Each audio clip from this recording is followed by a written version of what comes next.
Hey guys, so I know this is going to be a little strange bringing out a video. It's been a little while, and the last few videos I've had kind of long breaks in between. And they've mostly been patch notes videos. This is not patch notes. This is going to be a video of me going over a replay.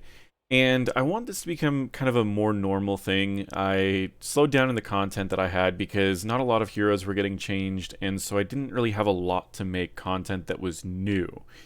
So what I kind of decided to do was I was getting a lot more creative with my videos, and then I just started getting a lot harsher on myself on the actual execution of these videos. So I wanted to kind of create a bread and butter video that I could keep coming out with that would keep you guys having a lot of content. So I wanted to start by sharing a little bit about where I'm going to be getting a lot of these replays and what they will be related to. So this particular replay is one of my Titan Plus replays. Titan Plus is part of my Patreon. So I have a couple levels in Patreon, and the highest level right now is Titan Plus. I think I only allow like 10 to 15 people in there. And it's something like $15 a month. You get replays reviewed. And for the longest time, I had these not public. That was part of my promise to the patrons, was that these wouldn't be public. But I asked all of my patrons and I said, hey, do you mind if I make these public for the sake of teaching other people? And pretty much everyone agreed that they would be okay with these being public. That being said, we're here with a public replay, and this is going to be me coaching in a wide range of skill sets. We have people that are patrons that range from bronze all the way up to masters, and we also have patrons that are on different teams. For example, this week we are going to be coaching this Varian player. And to give you a quick idea, this Varian player, this is what he says. He says, February submission, playing Varian in Heroes Lounge. I don't have much experience with Varian, usually have problems in bringing impact in late game, so any tips are appreciated. Overall, our plan was to rather avoid objective fights, as enemies have amazing control over points with their heroes, and focus more on pushing lanes. We probably could have gotten more kills in the early game, but I was afraid of all the traps, roots, and slows. I picked Q1 because I knew I need shield wall. By the way, in the last replay review, you commented on two things. Now, what he goes into here, I'm going to kind of keep it a little short because this was something that was meant just for myself. But basically, what he said was in the last replay, I had pointed out that they pinged a lot. Well, if they had 5 men in comms and a Heroes Lounge team, there's generally not that many pings because you can use your comms. You can just tell people what you're saying rather than pinging. If someone pings me in game, I don't know if they're calling me out or giving me congratulations, right? And so half the time I don't know. Yes, there's context, like maybe I used an ult, got a kill, and someone pinged me. That could be that I did a good job, or that could be, hey, why did you waste your ult on one kill when we could have used that ult to get many kills? So I never know, and that's why I always tell people if you're in comms, you should focus on your comms. Now, with all of that being said, let's get into this game, and I'm going to talk a little bit about his team comp as well as his draft. The first thing to note while this game is running, Varians, you generally don't want to do much between 1 and 4 because you don't have your ult, and your ult comes with a large amount of stats too. For example, if you grab Taunt, you're getting 40% more health and health regen. If you grab Colossal Smash, you're getting 100% more damage on your basic attacks. And if you're getting Twin Blades, you're getting 100% more attack speed. And so, no matter what ult you get at 4, you're gaining a large portion of stats, which is why it's best to not fight until 10. He mentioned that he went Q at level 1 because he thought that he was going to be going Shield Wall. What I want to point out is that Shield Wall, while it does remove 1 charge of your parry, it also cuts the cooldown in half. So even if you're going Shield Wall, Overpower is still an option. The areas where I recommend against Overpower are if we're against a lot of blinds. That would be my first piece, is if we're against a lot of blinds. So for example, 2 blinds here, you can't reliably get the parry crit off. Overpower is one of the highest damage talents in the game when it comes to a level 1 talent. And the reason why is because it takes essentially a 20-second cooldown, and it makes it a 0-second cooldown if you're using it correctly. Not only does it do that, but what is essentially doubling your damage, or more than doubling your damage, because you can see Varian does 77 damage with an auto attack. Your trait does 130. So you're basically tripling your damage per auto attack. And it makes that happen, not only tripling the damage, but it does 40% more damage. So you're almost quadrupling the basic attack damage you do, and you can proc this several times in a single taunt. I think the best example I was showing people how to basically 100 to 0 Janas and Tracers with Overpower. Yes, the Tracer would probably have to be misplaying quite a bit for you to do this, but I would say Tracers outside of Masters will probably fall for it quite a bit. If you have one proc ready and you charge and smack someone, and then you do a W while someone's attacking you, and you get one more attack while they're slowed from the charge into the taunt, and you use your parry, and then you proc another attack or two, even a third after the taunt, when the taunt ends, you can get somewhere between 4 and 6 crits if you have parry at level 1. Parry and taunt at level 1 to 4. Well, 6 crits at an extra 130 plus 40% damage is enough to take out most backliners. And that's the power of Varian with Overpower, which is why I so heavily recommend Overpower as level 1. But my exception for not taking it as a tank is if you're going against a lot of blinds or a lot of CC that's going to prevent you from attacking after you get stunned. I would say the other exception would be if you really need that extra slow. Lion's Maw bonus damage is never going to be as much as Overpower is, period. It's just never going to happen. But it does give you a slow. And so if you feel like you're going to be blinded after every single taunt, or if you really need that increased slow, because the slow here is 35%, slow here is 50%. So those are the areas where I would adjust your talents. I would almost never take High King's Quest as a main tank. I would say 90% of the time I'm taking Overpower, and 10% of the time I'm taking Lion's Maw. Now, level 1 through 4, we are going to be focusing heavily on keeping the soak and trying to get to level 4 as fast as possible. You can work on getting your Q done. Also, this has wave clear elements too, where this doesn't. You have to block a hero basic attack, where this, if you stack it up against heroes, you do get a little bit of wave clear. But if you're going to take this for wave clear, you're better off taking a different tank. So, a lot of people ask, well, why would you pick Varian instead of someone else? Especially in the competitive scene. Varian's seeing less and less play in the competitive scene. The only time that you'll really see Varian played in CCL is with kind of one niche pick. And what people do is they'll use a Varian to shield shatter either a Mei or a Joanna. And they'll do it when the enemies pick a Stukov or a team that just generally has no cleanse. And what they do in the competitive scene is they will play Varian with Sylvanas. And so this team comp actually fits basically a CCL team comp and reasoning to play it. And what they'll do is they will taunt into mind control. And sure, it doesn't work early game, but Varian already has an advantage early game because you get your ult before everyone else. So you have a large advantage early, and then afterwards taunt mind control stuns someone for something like 6 seconds. It's crazy, and it moves them towards your team, and it's really hard to dodge mind control when you're taunted. And so if the enemy team doesn't have any cleanses, which Stukov's probably the most meta healer that doesn't have a cleanse for this right now, it works against Malfurion too because he can't cleanse silences. So it's really good against Malfurion, it's really good against Stukov, and it's really good against Deckard. So against those 3 healers, which are all meta to an extent, I know there's other healers right now that are stronger, or at least being played more often, but you see those all the time. So this is where this happens. This is a great taunt. You taunting while he's taking damage from the turrets, and pretty easy kill. That was another great example where like the W probably wouldn't have gotten that much value because people weren't attacking you that much while you had the taunt going, but it still definitely is a benefit. So with that being the case, with Varian having that strength of being 2-point and click abilities that allow you to set up for really powerful abilities, where does his weakness come in, and how do you play around his weakness? Well, his biggest weakness is that if you're committing all of your abilities into one target and your team is getting that kill and the enemy team has a team fight, oriented composition, meaning that they're looking for like wombo combos, large setups, large follow-ups.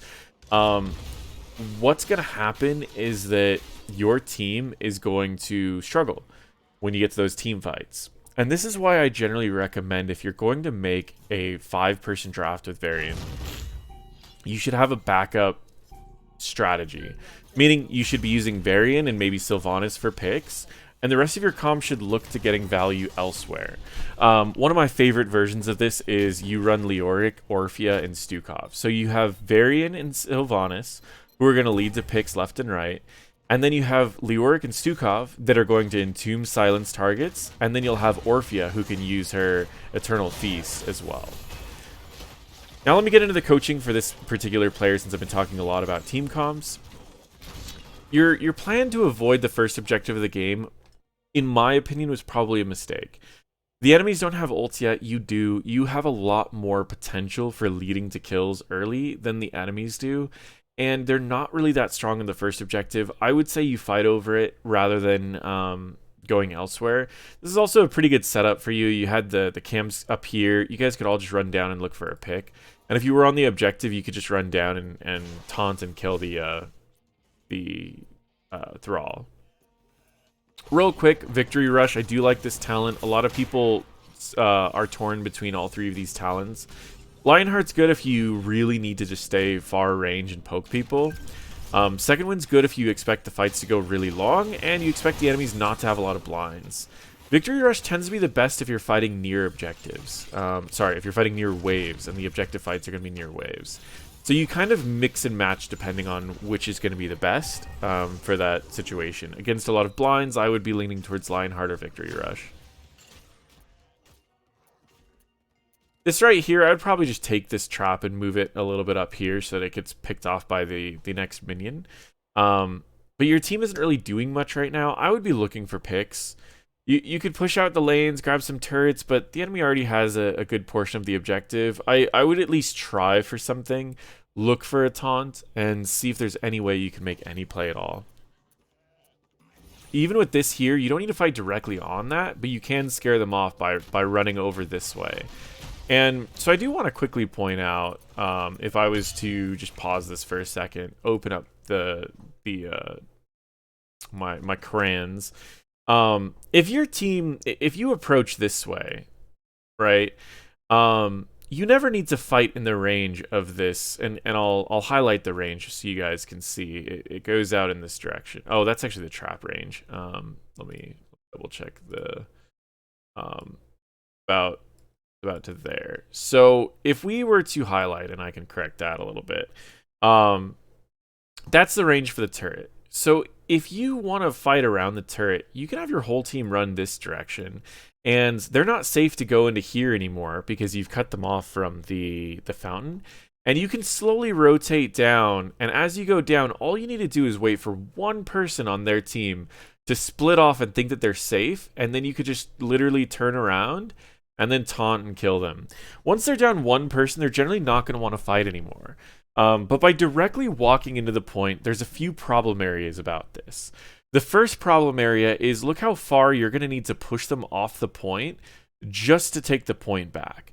And that means you need to push through this turret, you need to push through the traps, and you're basically allowing everyone on their team to go and grab fountains if they need to, and you can just have one person on their team step up and hold the point while their whole team has access to fountains. You don't want to give them access to fountains, and you don't want to fight through the turret. So if you guys are looking at approaching this fight and you're all in comms, and you have the advantage because you have ults earlier than the opposing team, you should be looking to play aggressive with this and look to play out this direction. They don't have a garrosh, so you don't need to worry about them throwing you over into their turrets or anything. You can basically just fight them and look for picks. So I personally would be looking to fight. If not, I would just send everyone top and just take their fort while they're working on the objective. And if they try to stop you, then you just taunt and kill one. But you can't split your team up into these 5 directions when you're playing in competitive. So we'll come back to this game. And just so you guys know, not all the games that I'm going to be watching are going to be competitive games. And they're not all going to be in Heroes Lounge. Many of them are going to be individuals that are just improving in Storm League. So if this doesn't feel that relevant to you, no worries, because the next video I make will likely be a little bit more relevant. If you're interested in getting coaching, my coaching calendar is actually closed down. I've been a little too busy lately to do just standard coachings, but I may have access to Patreon videos, which right now the Patreon videos will be public. So just keep that in mind. Right there, yeah. Now be a little cautious about taunting before your teams here. I would charge the first slow from your charge. People don't realize this. It's a 75% slow for 1 second. Then use a Q and you've got them 35% slowed, so you're still in range to taunt. And you don't ever need to use your taunt yet to see how the position, how everything's playing out first.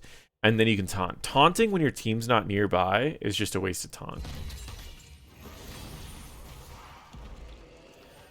You want to get like the full 1 second duration of your charge, and then your Q, and then you can taunt, and then and it would be more likely to lead to that. But either way, first objective of the game for this map generally isn't that big of a deal. And this is always one of those maps where you can fight behind the objective too, because they put 2 of their members in there, so you get to fight basically a 5v3. The Protector's probably, skills-wise, is probably equivalent to 1 hero. Its health is where it's really scary.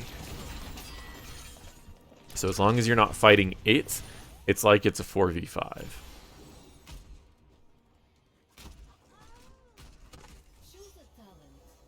Now that you're 10, you can pick Shield Wall or you can pick Warbringer. There are benefits to both.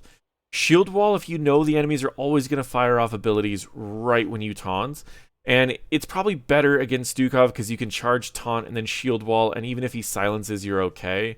Warbringer has a ton of benefits too. Keep in mind that you still have that 75% slow, and your taunt is going to last 1.25 seconds. So if you charge, that's a 1 second slow. Then you taunt, there's 2.25 seconds. And then a slow from your Q that lasts 2 seconds. Guess what?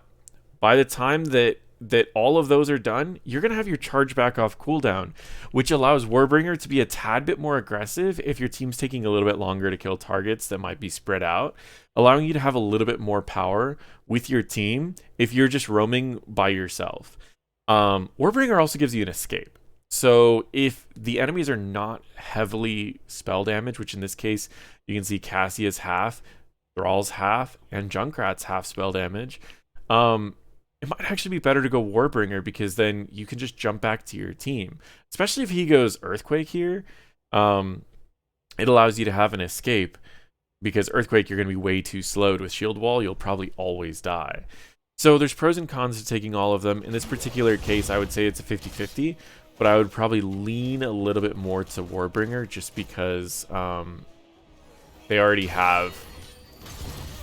This is pretty good. Starting off with a taunt, your team was a little slow to it, which means in comms, you didn't clearly say, hey, May's walking up here. May. Look at May. Like, you want to be calling that in comms to where your team knows where to look. And rather than finishing off this wave, they would start walking this way. And then you taunt, followed up by a root, followed up by which I wouldn't go Wailing Arrow into this team, personally. Primarily because they have a lot of escapes. So if you Wailing Arrow and any one of them doesn't get hit, you'll have a Tire, you'll have an Avalanche, you'll have an Earthquake, or you'll have a Swipe. But none of them have Cleanse. So if you taunt anyone and Mind Control always follows, you always get a pick. Your team fight will be a tad bit weaker, but guess what? You do have Light Bomb Leap for the team fight. So you look for picks. If the enemies counter engage, then you're going to Light Bomb Leap and you're going to kill 2 people. And maybe even more. And you should win every objective fight as long as your team is coordinated right now, which they should be because they're all in comms. I'm going to fast forward to the next objective because the in-between fights right now is not that important.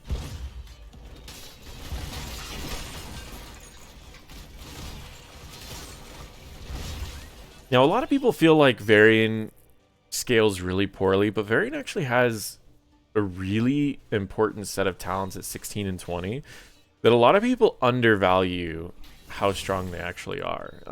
While we're making our way there, and I don't want this video to get too long because we've got still 20 minutes left in this replay and I've been pausing a lot. Level 16, you get a banner. Now, generally, Banner of Ironforge is kind of the old meta. Banner of Dalaran is the new meta. But all three of these banners are actually really incredible. And there's a lot of reasons to take all of the different banners. A lot of people like to take Banner of Dalaran because they're like, oh, well, it's more damage from your team, and it's more healing as long as your healer is in the range of this as well. Which is true. But there's more to it than just that. 20 armor is worth quite a lot of in this, in Heroes of the Storm, giving it to everyone on your team. But when you combine that with increased healing already, it makes your team almost unkillable. Because as long as your team has any self-healing, or just a healer that can heal everyone at the same time, 50% more healing and 20% more armor, you need to remember that healing, when you have more armor, is more effective. So think of it this way. If we were to pull out some quick caster math, right? If you have 20 armor, that means you're only taking 80% damage, right? So that 80%, if we were to consider that to be your full health, it would be something like every heal is 120% effective. Because you have less health, but your health is valued more because of the more armor that you have. Meaning when you have that 50 extra healing, it's going to even out to even more healing. So here's the thing. By taking Banner of Ironforge, you're effectively buffing your healers the same as if you take Banner of Dalaran. So whenever people say, oh, it increases your healing, yes, but so does Banner of Ironforge. So you have a really major decision to make. Do you want to give your team armor, or do you want to give your team spell power? Now, the armor is going to lead to more impactful short fights because it's going to be harder for the enemy team to kill your team.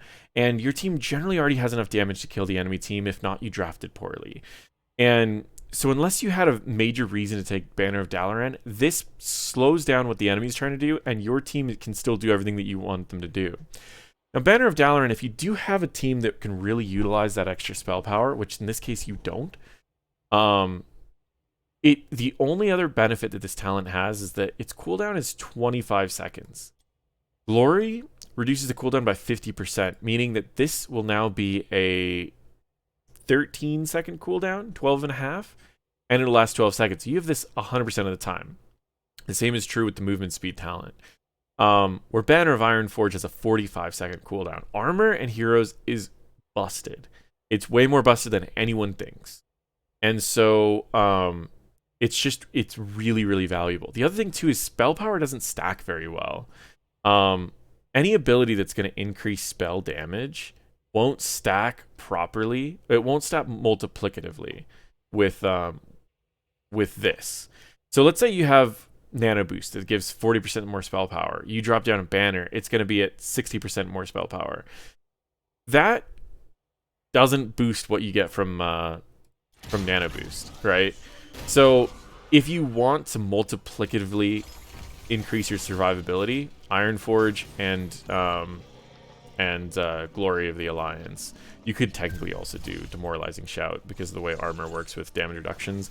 But yeah, that's okay. I know that was a very long-winded explanation, but the reason I wanted to clarify is because Banner increasing your allied healing and regen and all healing effects is crazy strong when it also reduces the cooldown. So you can taunt right after this. Shield Shattering the Mei is great, but you generally want to follow up with a taunt. This is all just poor communication. You guys went for Mei, but then you stopped going for Mei and started throwing damage onto Junkrat. Mei, your team didn't have enough damage to kill Mei, and suddenly the enemy team's able to recover, right? They drop down Earthquake, they drop down their AoE heal, the Stukov gives a big heal, and your whole comp kind of goes out the window. You need to make sure your comms are very well communicated. If you're going to do a Light Bomb Leap, you need to make sure that you have enough damage to follow up the Light Bomb Leap to lead to a kill. So it should be Light Bomb Leap into Wailing Arrow, if you have Wailing Arrow. Or it should be Light Bomb Leap into Greymane should jump in the back line and look for a target and blow him up. But what you guys had happen was you went for a taunt, and then the Wailing Arrow went out to different targets than the target that you taunted, and the Light Bomb Leap came out after the taunt and the heals and everything had already gone. I mean, your taunts literally back off cooldown when that Light Bomb Leap comes out. So we need to work on this communication first. Who are you looking at? Who are you planning on going for? And we need to make sure that those comms are down. This team fight was not because of your team comm. While your team comp could certainly be better, I recommended adjustments. Your current team comp is not bad. It's not bad at all.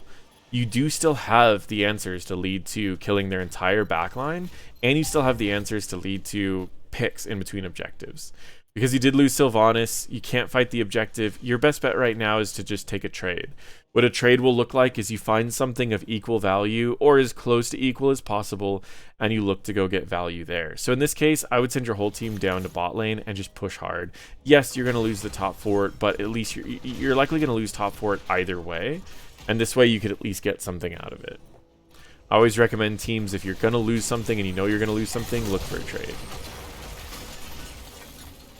If the Anduin root followed up the taunt instead of throwing it by himself, you guys led to this kill.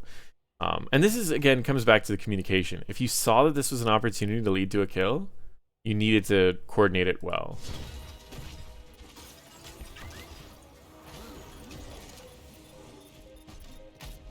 But yeah, I've basically ended games with Glory of the Alliance, like, just because we've just out-healed and out-survived everything that the enemies were trying to do every team fight. It's crazy. It's so strong. With either ult or either banner, it doesn't really matter. It has a greater effect with Banner of Ironforge. The other thing too is yeah, I want your light bombs need to be they don't need to be used for what you're using them for. You're using them as a follow-up to taunt. You could just do Anduin's root as a follow-up to taunt, and that should be enough to where your team should lead to a kill. But that's okay. You don't need to use a 60-second cooldown for that. Your light bomb would probably be best used with leap, but if you don't have leap here, that's okay.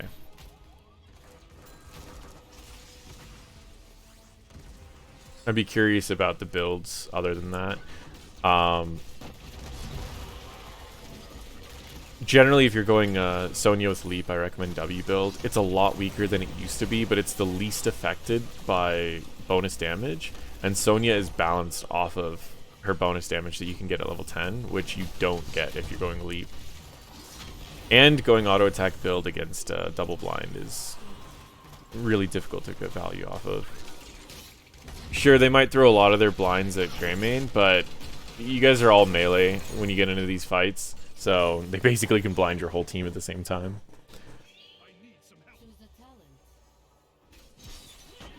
Now that you have 16, you went Banner of Dalaran. Your team doesn't have a lot of spell damage.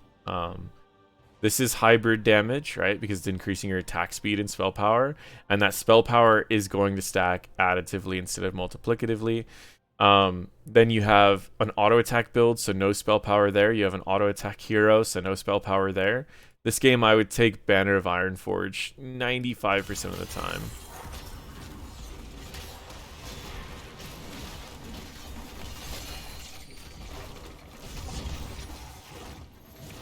And I've given all the reasons for why we're adjusting the talents that we're adjusting.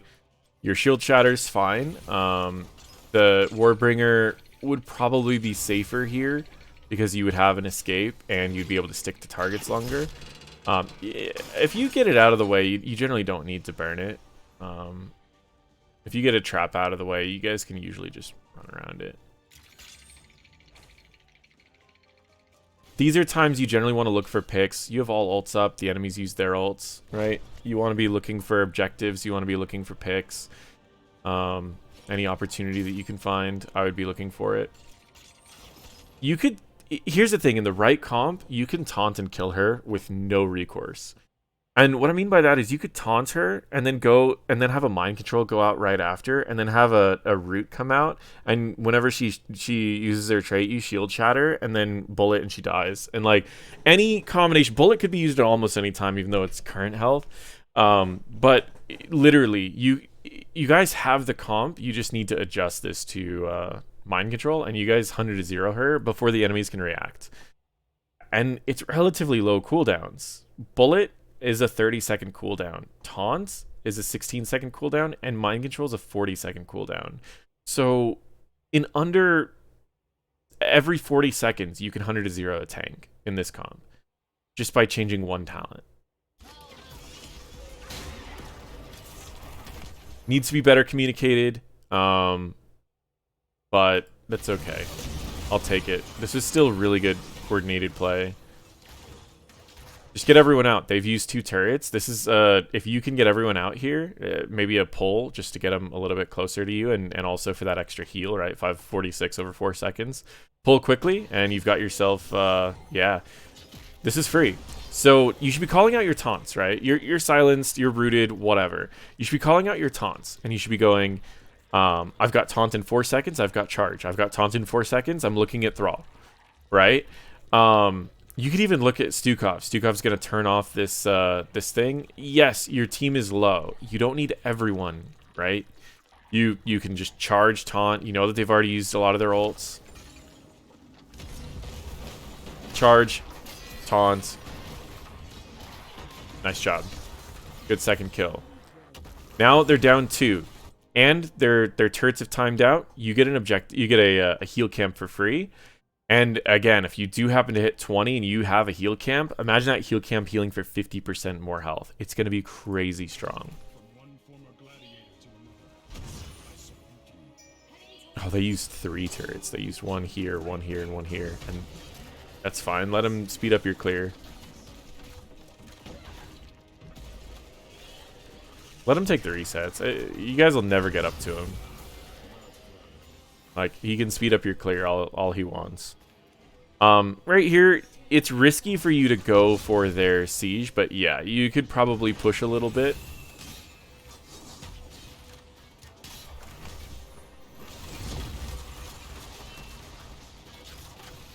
I would back off. This is where I generally wouldn't make these calls unless unless your team's really ready for them. Diving is always risky. The enemies always have the advantage, and your team's too afraid to go in because of the silence. So the way, and I teach this in a lot of my replays, the way I like people to fight, and I think this is one of the most effective team positioning strategies for almost every team comp. What this is a crescent moon. If you are fighting, I'll do it up here because you're up here. Your tank should be here, and your team should spread out in a crescent moon around your tank. This means that if there's a puddle like this, they can break sidewall, and they can rush in from this direction. If they need to go up here, they can break sidewall and rush in from this direction. The reason why Crescent Moon is so powerful is, let's say, for example, your tank's holding the point here, and you're not sure about how well the fight's going. You can Crescent Moon out this way, meaning you'll have a mage here, you'll have an auto attacker here, you'll have a healer here, and you might have a mage here. Let's say we have a solo laner here, an auto attacker here, and a mage here, and a healer here. Any ability that's aimed at your team is never going to hit more than one member. If you have the silence puddle that goes here, these two members can walk right in, and you can even have your tank, and you play on the Stukov and get the kill. If the Junkrat throws abilities at your tank, it'll never hit anyone else, right? It's never gonna AoE to there. If the Junkrat starts going with the big tire, it's very easy for everyone to just take one step back, and then you just have one member finish off the tire, right? And so a Crescent Moon's one of the best positions because it allows you full control over objectives and in a very safe position. If the enemies try to go for like maybe your auto attacker up here, then you can have your tank easily step up and you can shift the crescent. So what shifting the crescent is going to look like is your they're going for your auto attacker that's here. So this is now the end of this crescent. But guess what? Your tank's going to step up over here. He's going to stand here, and you're going to have the new crescent look like this. So now your bruiser is in a position that they can immediately jump in on the enemy backline. And so this crescent always works. Now, you don't need to overthink in staying in crescent, but if you guys can practice a crescent shape, or if you're an auto attacker and you just see the position of your team, let's say your whole team is just kind of clustered here, all you need to do is sit down here and auto attack safely so that you don't get hit by the same abilities that your team's gonna get hit by. So that's what I wanted to share there. It would have allowed you to lead to that kill, but I thought that kill was a little risky to begin with.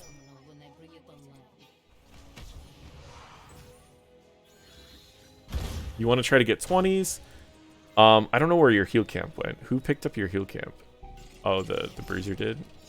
I generally recommend heal camp goes on your tank, but it's okay on a bruiser too. The reason that a lot of people like to put their heal camp on a healer, and the reason I don't like putting a heal camp on a healer is because your healer can already heal. Where if your tank needs extra healing and your healer's being zoned out, having the heal camp on your tank allows them to get healing. This is another kind of great fight for you guys. Yes, you get strong at 20, but the enemies get stronger at 20. Level 20 Earthquake's one of the best ults in the game, so you should be looking for plays. You could use the extra movement speed of the conveyor belt to kind of move down here quickly, and you could even avoid being seen by going down here, and then you can grab the conveyor belt on this side, and your whole team can actually go through. One of the things that I recommend to a lot of teams is if they're unfamiliar with how this map works, and they want to play aggressive, I always like the figure 8 shape. And what the figure 8 shape is that you're going to aggressively go in this way. The enemies are going to get scared, and they're going to go off this way, right? So you guys are going to immediately go down on this conveyor belt, and then it's going to allow you to swoop around, and you can catch anyone that might be here. You can swoop down, taunt this Stukov, kill him. But the cool part is this: when you all disappear through here, sometimes the enemies like to move back in. And if they move back in this way, then you guys are actually not down here. You're going to swoop around and you're going to go to their backline and you're going to kill their backline. And if that doesn't work, then you can go up here and you can maybe even hit a fountain if you want to. And you could go down on your side and then leave, or you could go over here and swoop right back around.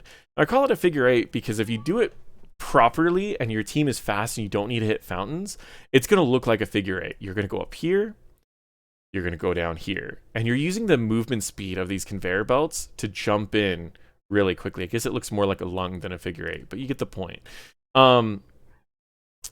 That's what you want to be doing in this situation, especially if you're running a pick comp with low cooldowns. You want to be constantly spreading out the enemy team and looking for picks. But you should be looking for something right now.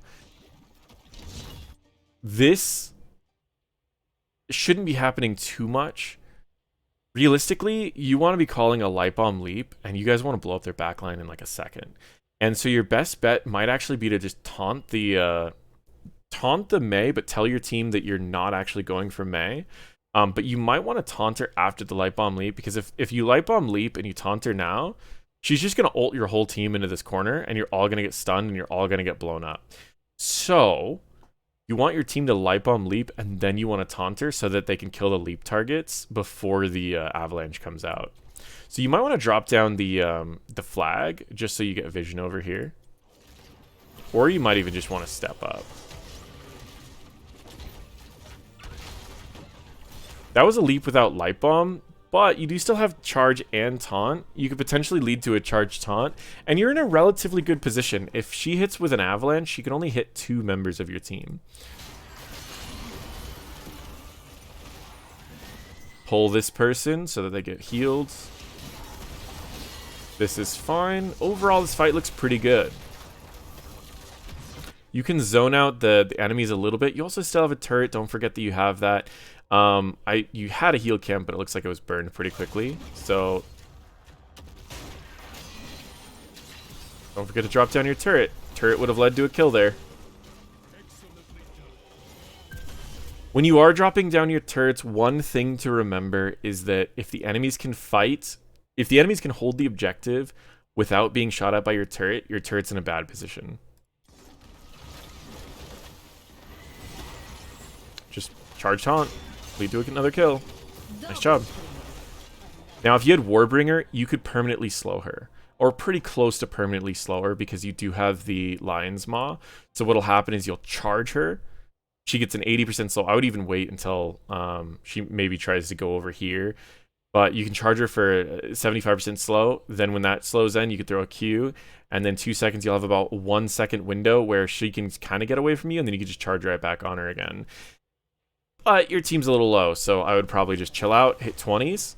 You can go up to this wave and hit 20, and then you can drop down a banner to increase the healing of your healer by quite a lot, right? Because it's going to increase the healing received by 50% when you get glory, and will also increase the healing he does by 20%.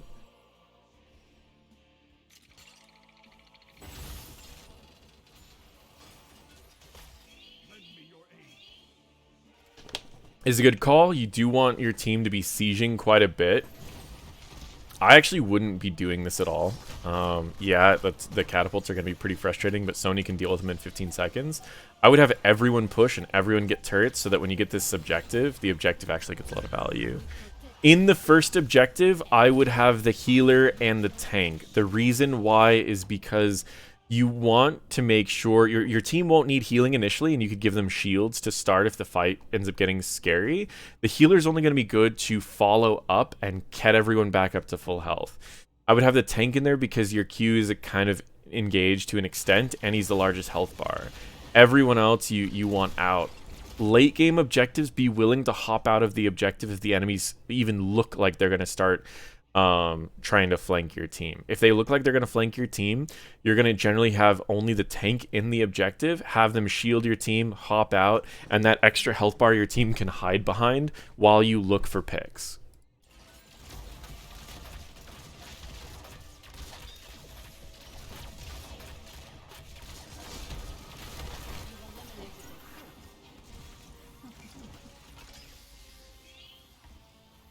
And this replay is getting to about 40 minutes. So I'm going to start fast forwarding through a lot of the rest of this and give general tips. Because I don't want this to be an hour-long video for the first replay I do. Right here, it would be best to reset. You pop your healer out, and your tank, you don't have any more peel left for your team, right? So your best bet is actually to hop out so that you can threaten a taunt.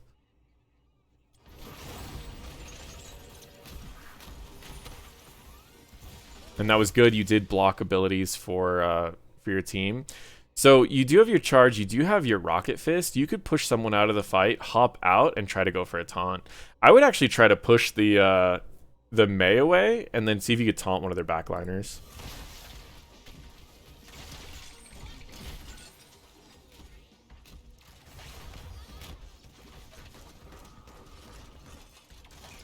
You could pressure for the fort, but again, this is one of those objectives where late game people can walk past you. So I wouldn't stay in this too much longer.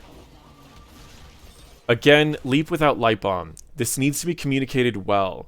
If you light bomb leap, you're stunning someone long enough to where Sonya can kill any one of the backliners. So if you light bomb leap their healer, you can 100-0 their healer every single time without question. But if you don't have light bomb, and this should be something that your Anduins should be staying near your Sonya at all times, and you could swap the crescent, right? The crescent right now that you guys are doing, it's a little chaotic, but you could have Greymane down here and Anduin up here, and suddenly the whole crescent works again. And then whoever the light bomb leap goes onto, your Greymane could literally just walk up here. You could have the trap get eaten by the protector, and you could have the Q from the protector finish off the target. The root's available, and yeah, should be a kill.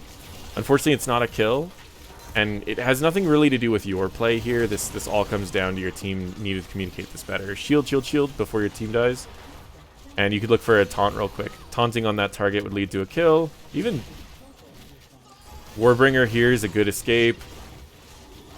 Just spread out so he doesn't get resets. If he took the talent, oh, he didn't take the talent. Okay, we're going to fast forward through the rest of this game just so that I know a lot of people who've watched my videos before, they always get disappointed when I end the game and don't show the results. So we're going to fast forward at ×8 for about 10 minutes. and then I will pull up the last fight eventually. All my advice from this point forward is going to be about the same. You adjust your abilities a little bit, adjust your comp a little bit, makes it to where you guys can win these team fights, improve your communication, makes it to where you are a little bit better there. For those that are learning Varian, let me talk a little bit about talents that I would recommend. So if you're learning Varian, I would almost always take Overpower because it puts the most agency in your hands. What I mean by agency is it gives you the most power, and you don't need to rely on your team as often. Because Lion's Maw takes too long to stack, it's not going to be great for wave clear when you actually need it. Overpower is going to give you the most damage potential for catching targets out on their own. Then when you get to level 4, Taunt is just the talent you're going to be taking. Level 7, Victory Rush and Second Wind will give you equal agency depending on the map. Are you fighting near objectives more often, or sorry, near waves more often, and you can get Victory Rush resets? One wave will reset Victory Rush, and it's going to be way more healing than Second Wind. Level 10, I almost always recommend Warbringer if you are playing without a coordinated environment, because it allows you to stick to targets and potentially get a second taunt off if they're that pushed up, or it allows you to get value off of potentially Juggernaut. 4% of their max health that you charge, and you get that 4% every time that you charge. Mortal Strike can be really good if you have an enemy you're always focusing on that has a lot of healing, like Malthael. Shattering Throw can be really good against Johanna or against Mei. I generally don't pick it outside of that. And then if you are in a coordinated environment, generally Banner is going to be the best. Banner of Ironforge is going to be the best. If you're alone, Banner of Dalaran actually is really solid. Just because you're going to want a lot of banners. Now, if you're alone, Glory of the Alliance is what's generally going to make the difference in team fights. Demoralizing Shout can feel really good, but having your banner have such a low cooldown is improving one of the best talents that you have. Either works. I would say if the enemy needs burst to win the game, for example, they've got just enough burst to lead to a kill, which is a reset, like Genji, Banner of Ironforge is just generally better because it's harder for them to get a reset. And then you still win the game with Glory of the Alliance. That's what I would recommend in solo queue for a build, and in coordinated play. I think that Varian is still very strong, but you need to really play up that level 4 to 10, and I would recommend only drafting him if the enemies don't have a cleanse, and play it off this. Now be careful, there are cleanses in other roles that people don't generally know about. So, one of the big ones is Johanna. If the enemies don't have a, excuse the dog barking. Let me actually close my window really quick. If the enemies don't have a solo laner, one of the cleanses that they might sneak out is either a Tyrael or a Johanna. Johanna can cleanse with her ult, Tyrael can cleanse with Sanctification, and both of which can sneak out cleanses later to save their team. There are other ones that can kind of pseudo-cleanse, but as far as taunts, those are the ones you'd want to look out for. In the Assassin role, if they haven't picked Lunara yet, Lunara does have a cleanse at level 13. What I will say, though, is healers are generally the best at utilizing cleanses because they're used to utilizing cleanses. So just because the enemies can have a cleanse with, like, Lunara doesn't necessarily mean that they will use it correctly, unless they're, like, a coordinated team and they've been playing at an upper level for a long time where they need to use it. That being said, that is Varian. Those are the times that I recommend using them, and this is my coaching for Varian. If you have any questions, let me know, especially Melis. I don't even know if I'm pronouncing your name right. I know I've been coaching you forever, and I think I've mispronounced your name every time. If you do have any questions, feel free to reach out in the Titan channel, and I will answer any questions that you've had there. For everyone else, you can post your questions in the YouTube, but I generally see questions better in the Discord. So down below in the description will be links to my Discord, as well as links to the Patreon, so you can follow wherever you want to follow, join any groups if you want to join groups, and if you do want to kind of participate in this coaching, that is something that I do offer. But it will just be replay coaching, and it will be public, just so you know. Right here, this is a huge taunt and shield chatter. That was great. That was actually perfect. So now is where you follow up, right? The light bomb shouldn't have been used there. It should have just been the root. And now you should light bomb leap, and you should lead to 2 more kills, and you just end the game top. So we'll see what happens. The leap leads to a 2nd kill. You get another taunt off, which should lead to a 3rd kill. It doesn't, but that's okay. and you guys go in to end the game.